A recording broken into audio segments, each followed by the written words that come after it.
ज्ञान गंगा गीता दर्शन। पूर्व प्रसंग में आप श्रवण कर रहे थे, शांति युक्त पुरुष को मिलती है, अयुक्त पुरुष को नहीं। शांति संयमी पुरुष को मिलती है, असंयमी को नहीं। जो संयमी पुरुष है वह भगवान के सुख शांति स्वरूप को प्राप्त कर लेता है, शाश्वत आनंद को प्राप्त कर लेता है और वह संसार में कभी भी विक्षिप्त नहीं होता, विकारवान नहीं होता। कामी जो असंयमी है वो विकारवान हो जाता है, लेकिन जो निष्कामी है, जो आप्त काम है, जो पूर्ण काम है, वो सदा निर्विकार ही रहता है। भगवान श्री कृष्ण इसी भाव को एक दृष्टांत से समझा रहे हैं।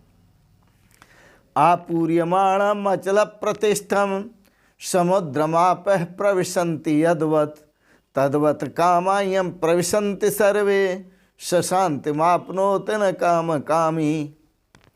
भगवान श्री कृष्ण कहते हैं, हे अर्जुन, जिसकी तीनों ऐषणाएं खत्म हो गई हैं, तीन ऐषणा, लोकैषणा, वित्तैषणा और पुत्रैषणा।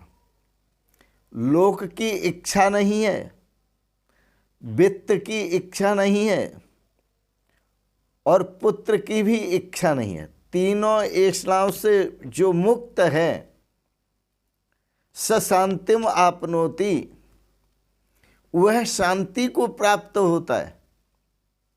न काम कामी, इन तीनों में से किसी भी ऐषणा से यदि वो लगा हुआ है, कोई भी ऐषणा उसके मन में है, तो वह कामी पुरुष कभी शांति को प्राप्त नहीं होता।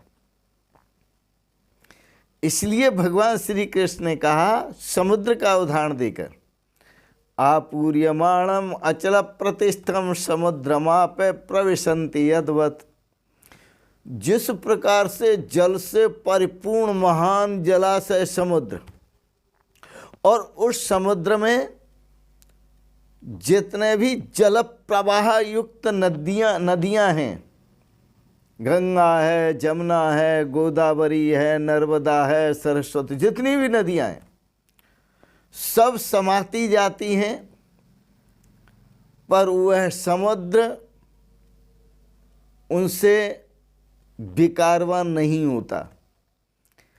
इसी प्रकार से जो ज्ञानी महापुरुष है, जिसने परमात्म स्वरूप को प्राप्त कर लिया, जिसने अपार आनंद स्वरूप, अपार शांति स्वरूप, अनंत सुख स्वरूप परमात्मा को प्राप्त कर लिया, उसमें समुद्र में जल की भांति सारे काम शांत हो जाते हैं और वो स्वयं भी शांत स्वरूप जीवन में मस्त रहता है।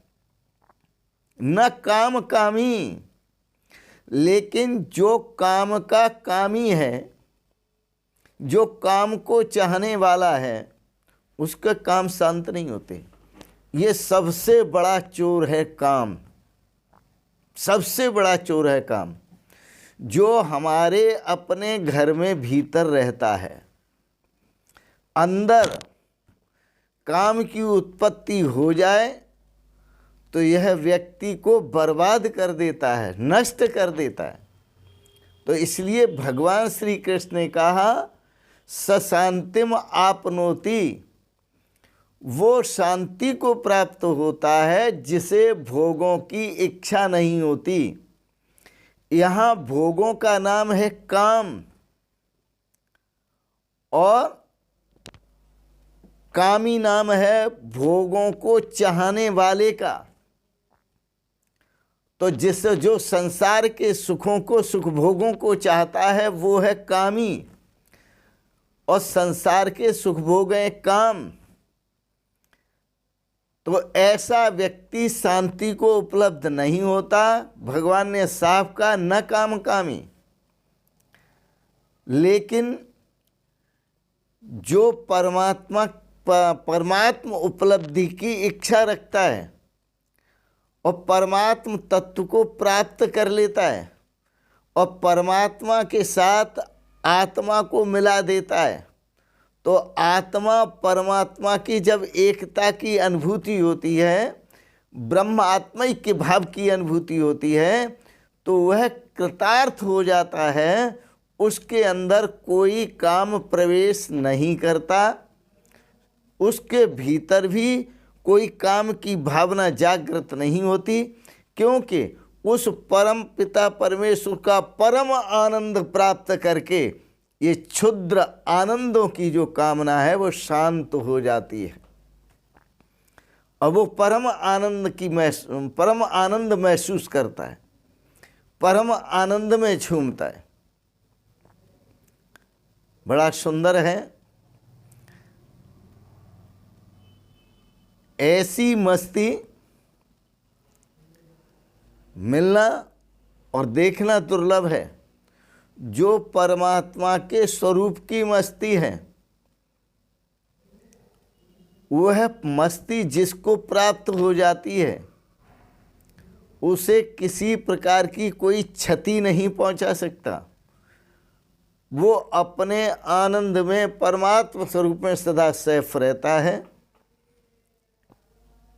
जैसे समुद्र अपने आप में सैफ रहता है, सुरक्षित रहता है, निर्विकार रहता है, अचल रहता है, इसी प्रकार से वह महाज्ञानी अपने आप में अचल रहता है, शांत रहता है, निर्विकार रहता है। ब्रह्मानंदे निमग्नस्य,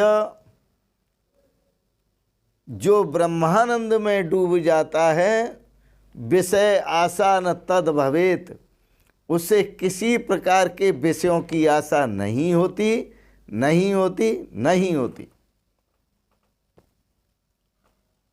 आज इतना ही। आप सबके प्रति मंगलमयी शुभ कामना करते हुए एक बात जरूर कहेंगे, ओम सर्वे भवन्तु सुखिनः, सर्वे सन्तु निरामया, सर्वे भद्राणि पश्यन्तु, माँ कश्चित् दुख भाग भवेत्। ओम शांति शांति शांति। ओम। आपने गीता पर दार्शनिक विचारों को श्रवण किया, इसके लिए बहुत बहुत अनुग्रहित हैं। और अंत में आप सभी को सादर प्रणाम करते हुए ओम शिवोहम शिवोहम शिवोहम।